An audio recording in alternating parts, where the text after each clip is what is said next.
তো বন্ধুরা এখন আমি রিভিউ করবো জানা নায়কের মুভির ট্রেলারটা নিয়ে। তো কালকে সন্ধ্যাবেলায় ট্রেলারটা ড্রপ করে দেওয়া হয়েছিল। তো কালকে আমি দেখছিলাম ট্রেলারটা, কিন্তু রিভিউ করার সময় পেয়ে নাই। তো এখন আমি রিভিউ করে দেবো ট্রেলারটা কেমন হয়েছে। ট্রেলারটা আমি 5-6 বার দেখছি। তো এই ট্রেলারটার খারাপ দিক ভালো দিক আর ট্রেলারটা আমার কাছে কেমন হচ্ছে সেটাও বলবো। আর থালাপাতি বিজয়ের এটা কিন্তু লাস্ট ফিল্ম হতে চলেছে। সে আর মুভি করব না। তো সে এখন রাজনীতিতে মন দিব। তো এটা আমরা কিছুদিন আগে থেকে জানি। তো এখন এই ট্রেলারটার বিষয়ে আলোচনা করবো, তোমাদের কাছে ট্রেলারটা কেমন হয়েছে।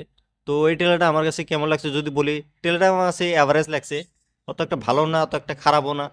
কারণ এই ট্রেলারের ভিতরে যেগুলো আমি দেখলাম সেটা আমি অলরেডি বুঝে গেছি। আর যারা যারা তোমরা দেখছো তোমরাও হয়তো বুঝে গেছো ট্রেলারটা কী ধরনের ট্রেলার হবো, আর এটা কোন মুভির ট্রেলার কপি করছে। তো সেটাও আমরা জানি।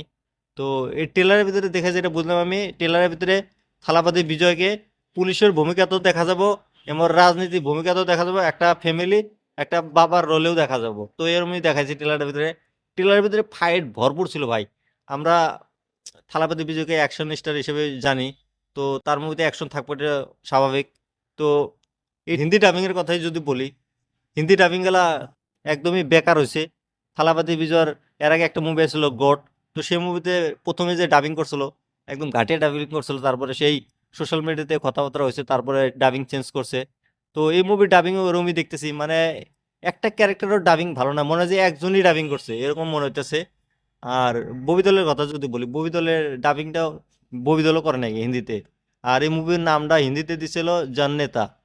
তো মুভির ডিরেক্টরের কথা যদি বলি, এইচ বিনোদ। তো সে এর আগে হয়তো অনেক ভালো ভালো মুভি বানাইছে। তো সে কারণে থালাপতি বিজয় তার সাথে কাজ করতেছে। তো এই মুভির কথা যদি বলি আর মিউজিকের কথা যদি বলি, মিউজিক দিছে অনিরুদ্ধ। প্লাস পয়েন্ট হবে এই মুভির একটাই, মিউজিক, বিজিএম সাউন্ড, সেগুলোর জন্য হয়তো মুভিটা চলে যেতে পারে। আর এই মুভিটা তো হিন্দি মার্কেটে অত একটা চলবে না, কারণ প্রবাসের মুভিও আসতেছে 9 তারিখে। তো এই মুভিটা কামাবো তোমার তামিলনাড়ুতে, কিন্তু হিন্দি মার্কেটে অত একটা বিজনেস করে পারবো না, সেটা আমরা আগে থেকে জানি। তারপর এই মুভির ট্রেলারটা তোমার 2 মিনিট 52 সেকেন্ডে রাখছে। ট্রেলারের ভিতরে ফাইট অ্যাকশন ইমোশনাল সব কিছুই আছে।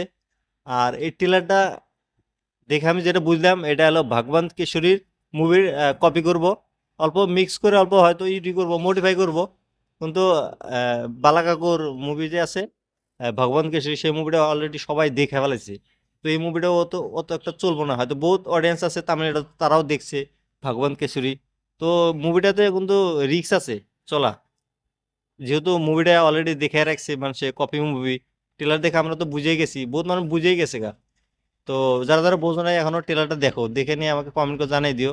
আর এই ট্রেলারের ভিতরে মিউজিকের কথা যদি বলি, মিউজিকগুলো কিন্তু বঢ়িয়া ছিল। অনিরুদ্ধ মিউজিক দিছে। তারপর অ্যাকশন গুলা ভালো ছিল। আর টাকা খরচ করছে ভাই ট্রেলারের ভিতরে।